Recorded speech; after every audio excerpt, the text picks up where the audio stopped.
Coucou, je vous retrouve aujourd'hui pour une nouvelle vidéo pour vous parler encore du Miracle Morning, mais cette fois-ci on va parler du S de silence et plus particulièrement de la méditation. Alors le S de silence correspond à des activités calmes comme la méditation, la relaxation, la respiration profonde, la prière, mais également des activités qui peuvent vous détendre comme des coloriages type mandala. Toutes ces activités amènent à un état d'esprit idéal pour le reste de la journée si vous le pratiquez le matin. Et vous savez que parfois les matins sont soit très speed, c'est-à-dire qu'on va gratter toutes les minutes que l'on peut pour continuer à dormir et du coup tout va s'enchaîner derrière dans un temps très compressé. Quand on a des enfants, on les presse, dépêche-toi, on va être en retard, habille-toi plus vite, enfile tes chaussures, bref. Et d'autre part, on a des matins qui sont un peu au ralenti. On va se lever mais ça va prendre un temps fou, on va réussir à parvenir jusqu'à la salle de bain et dans un troisième temps enfin réussir à prendre sa douche et sous la douche on va rester un peu inerte et on va même pas voir le temps passer et que des fois il y aura 10 minutes qui seront passées. Du coup quand on est speed on a bien besoin de diminuer le stress et d'augmenter sa conscience à soi. Et quand on est au ralenti, on a besoin d'élever son niveau d'énergie et de dynamisme. Donc, chacun choisit l'activité qui lui correspond, c'est essentiel. Et j'avais vraiment envie de vous parler de la méditation. On entend de plus en plus parler, c'est un peu tendance à la mode, pour autant beaucoup de gens ignorent quels en sont les bienfaits, à quoi ça correspond et il y a énormément d'idées reçues.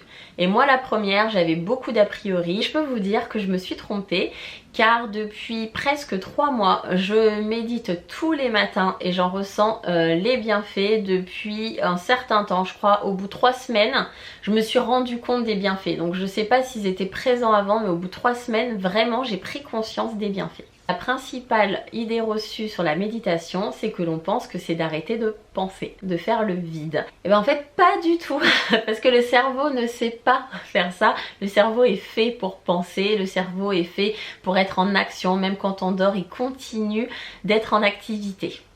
Donc non, méditer ce n'est pas arrêter de penser. C'est plutôt observer ses pensées, les accueillir sans jugement et de prendre du recul pour pouvoir les analyser. Au début on a même l'impression que c'est l'effet inverse parce que quand on commence à méditer, on est surpris de réaliser que finalement on a plein de pensées qui arrivent dans tous les sens et on se dit que en fait ça marche pas du tout, mais c'est tout à fait normal, c'est juste que vous êtes beaucoup plus attentif à vos pensées. Vous réalisez la charge qui circule à l'intérieur.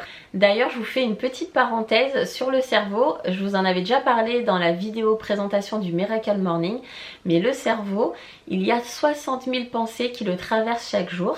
95 à 98% de ces pensées sont les mêmes que la veille, donc pas beaucoup de nouveautés, et 80% de ces pensées sont négatives.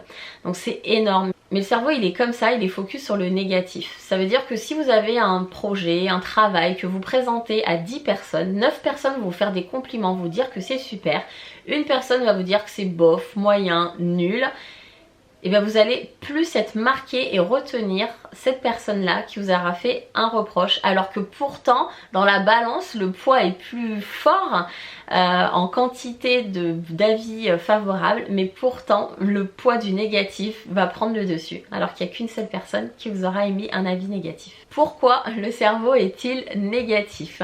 Et bien c'est un héritage qui nous vient de la préhistoire. À cette époque-là, les hommes étaient en mode survie, ils étaient constamment en danger. Quand ils sortaient de leur grotte, ils se retrouvaient face à des animaux sauvages, de grands animaux sauvages, et pourtant il fallait qu'ils sortent pour pouvoir survivre, pour pouvoir se nourrir, pour aller à la pêche, à la cueillette. Et c'était très utile pour eux d'être alerte au danger, d'être focus sur le négatif pour pouvoir mener les actions nécessaires à leur survie. Aujourd'hui, nous n'avons pas besoin d'avoir cette crainte permanente, d'avoir ces peurs, d'avoir ces pensées négatives, et pourtant ça continue. Alors c'est utile dans certains cas parce que ça nous fait prendre conscience du danger, ça vous évite de vous pencher trop quand vous êtes à la fenêtre au 20e étage, ça vous évite de mettre votre main sur une plaque de cuisson lorsqu'elle est chaude et tout plein d'autres choses. Mais dans certains cas ça va pas du tout vous aider parce que le cerveau pour lui le danger c'est ce qui est inconnu et on est souvent face à l'inconnu dans nos vies. On va vouloir créer une entreprise alors qu'on a toujours été salarié, on va vers de l'inconnu. La peur peut nous guider dans certains cas, à être attentif à certaines choses pour prendre des décisions réfléchies et des fois elle va nous desservir. on va se faire des scénarios, notre imaginaire va prendre le dessus et des fois ça va être bloquant et on va s'arrêter parce qu'on a peur d'être déçu, on a peur de l'échec alors que ça aurait pu très bien fonctionner. Et c'est à ce moment-là qu'il faut vraiment faire diminuer nos pensées négatives et augmenter nos pensées positives. Et la méditation joue un rôle important dans cette régulation. Je pense aussi que la méditation est réservée qu'à un certain type de personnes, alors que pas du tout. La méditation peut être appropriée pour tous. Peut-être pour les personnes qui ont des tendances un peu dépressives, si ça leur fait ressurgir toutes leurs idées noires, toutes leurs pensées négatives, peut-être à se faire accompagner pour débuter et voir ce qu'il en est. À partir du moment où vous avez un cerveau fonctionnel, vous pouvez pratiquer la méditation. D'ailleurs, si vous êtes débutant, vous pouvez utiliser la méditation guidée. Donc il y a la méditation individuelle en pleine conscience que vous pratiquez vous-même en toute autonomie. Et il y a les méditations guidées qui sont guidées par la voix d'une personne, donc soit sur des vidéos YouTube, soit des applications. Et pour ma part, j'ai téléchargé l'application Seven Mind. Donc j'avais pris l'abonnement pour 1 an. Et là du coup, je ne l'ai pas encore renouvelé. J'attends d'avoir des promotions. Mais ce qu'il faut savoir, c'est que vous pouvez comme l'utiliser dans sa version gratuite. Il y a un stage de 7 jours. Et il y a aussi des kits qui sont accessibles gratuitement, donc vous avez déjà de quoi faire pour débuter. Qu'est-ce que la méditation? C'est une véritable introspection qui permet d'être à l'écoute de son dialogue intérieur et de se reconnecter à soi. On va donc observer nos pensées, les accueillir sans jugement, les analyser et ça va faire ressortir des choses parfois très intéressantes et permettre une prise de conscience, mieux se connaître. Et quand on se connaît bien, c'est tout bénéfique pour nous. On prend des décisions qui sont vraiment en alignement avec nos valeurs. On arrive à l'intérêt de la méditation. Et comme j'ai commencé à vous le dire, l'intérêt, c'est de pouvoir ralentir le rythme de nos pensées, laisser plus de place aux pensées positives et de diminuer, voire de supprimer certaines pensées négatives. Du coup, ça va aussi venir jouer sur nos croyances limitantes. Ça va permettre de séparer le conscient du subconscient.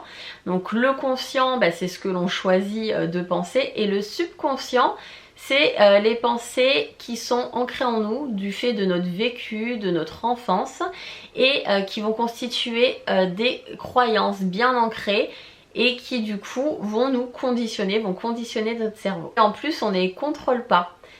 Du coup, avec la partie consciente, on va venir rééquilibrer les choses. Et la méditation permet un exercice très très bénéfique, c'est de ramener notre attention au moment présent. Et ça, quand vous vous retrouvez dans certaines situations où vous commencez à être angoissé, par exemple pour le futur, pour un projet, pour quelque chose, si vous arrivez à vous ramener au moment présent, un moment qui est zen, qui est bien, ça va diminuer votre stress et vous permettre de ne pas être submergé, de ne pas vous noyer dans de l'imaginaire, dans de l'irrationnel qui vous dessert. Quels sont les bienfaits de la méditation? J'aime beaucoup une citation du Dalai Lama qui dit: si la méditation était enseignée à tous les enfants âgés de 8 ans sur Terre, nous ferions disparaître la violence du monde en une génération. Alors je vous laisse méditer là-dessus, mais ce que l'on peut en retirer déjà, c'est que la méditation, le premier bienfait, c'est que ça rend plus heureux. Et elle agit sur certains neurotransmetteurs, dont la dopamine, la sérotonine, mais également l'endorphine. Il y a d'ailleurs plein d'études qui ont montré les bienfaits de la méditation, si vous voulez faire des recherches sur internet, et elle est même utilisée de plus en plus dans les hôpitaux pour la gestion de la douleur. Les promesses de la méditation sont que ça stimule la créativité, que ça ralentit le vieillissement des cellules, que ça diminue le stress et l'anxiété, ça améliore le métabolisme, favorise le sommeil et la concentration. Je vous invite vraiment à tester, à essayer d'en faire une habitude pour pouvoir en voir les bienfaits. Donc comme on l'a vu précédemment, pour que ça devienne vraiment une habitude ancrée, dépasser les 21 jours et si vous pouvez essayer de faire un premier palier de 30 jours. Donc je vais partager avec vous quelques conseils pour pouvoir vous y mettre. Et vous trouverez en téléchargement un petit guide qui reprend toutes les notions que j'ai abordées, mais également ma petite liste de conseils. Donc la première chose que je vous conseillerais, c'est d'être guidé, donc de télécharger une application de méditation. Alors il y a Seven Mind que j'utilise, mais je sais qu'il existe d'autres applications, la plupart du temps payantes, avec une partie gratuite qui vous permet de vous lancer et de voir un peu ce que ça donne. La deuxième chose, ce sera de choisir un lieu agréable et calme. Donc mettez-vous dans une pièce, vous savez que vous n'allez pas être dérangé, et prévenez les personnes avec qui vous vivez que vous avez besoin d'un moment de calme. Il n'y a pas de moment idéal pour méditer. Moi j'aime bien le faire le matin, ça permet de commencer sur une note positive. Mais je suis bien tentée de me rajouter une séance le soir avant d'aller me coucher. Je pense que ça pourra me faire du bien. Et si vous avez des enfants, essayez de le faire quand ils sont en train de dormir ou vraiment très occupés. Ensuite, créez-vous une ambiance agréable. Vous pouvez allumer une bougie, mettre une lumière tamisée et vous pouvez également diffuser une huile essentielle apaisante. Ensuite, au niveau de la posture. Alors on voit souvent l'image où on est en tailleur, mais libre à vous. Vous pouvez le faire assis sur une chaise, en tailleur au sol, sur un tapis, sur un coussin, sur votre lit. Moi je m'installe le matin quand tout le monde dort encore sur mon canapé en tailleur, mais ça il faut vraiment que vous soyez à l'aise et que la position soit confortable pour vous, juste d'être droit, voilà, de ne pas relâcher. Je vous déconseille d'être allongé quand vous débutez ou si vous le faites quand vous êtes fatigué parce que vous risquez de vous endormir. Moi déjà en étant assise ça m'est arrivé des fois de piquer du nez. Enfin je vous recommande de méditer tous les jours pour vraiment en faire une habitude. Donc du coup quand ce sera une habitude, vous allez vraiment ressentir les bienfaits. Pour les bienfaits sur moi, comme je vous le disais, c'est que je me sens beaucoup plus détendue, beaucoup plus apaisée, beaucoup plus patiente avec les enfants. Notamment ma fille, elle est petite, elle a 3 ans. Des fois c'est pas évident pour elle-même, elle se comprend pas toujours. Du coup nous en tant qu'adultes, on n'arrive pas toujours à saisir. Et là à chaque fois, enfin quasiment à chaque fois maintenant, je vois venir le truc, j'ai tout de suite le recul, je me dis voilà, là elle va avoir besoin qu'on accueille un truc. Donc moi je suis hop disposée, zen, et puis voilà, elle va crier, à pleurer, des fois ça va prendre des proportions qui vont nous paraître nous adultes énormes, mais j'accueille et je peux vous assurer que des émotions comme ça accueillies, elles passent beaucoup plus vite parce que c'est vraiment un truc qui traverse quoi. Donc autant que ça traverse assez rapidement pour le bien de tout le monde. J'ai aussi remarqué que je m'observais plus, j'avais plus de recul. Quand il y a des choses qui me contrarient, je me laisse pas dans une sorte de drama et à me morfondre, à ressasser les choses. Je me dis ouais en fait là ça m'a fait ça, c'est parce que ça. En fait je sais un petit peu plus souvent pourquoi j'ai cette réaction. Du coup ça calme aussi le jeu. Donc ça j'apprécie énormément parce que j'en avais vraiment besoin.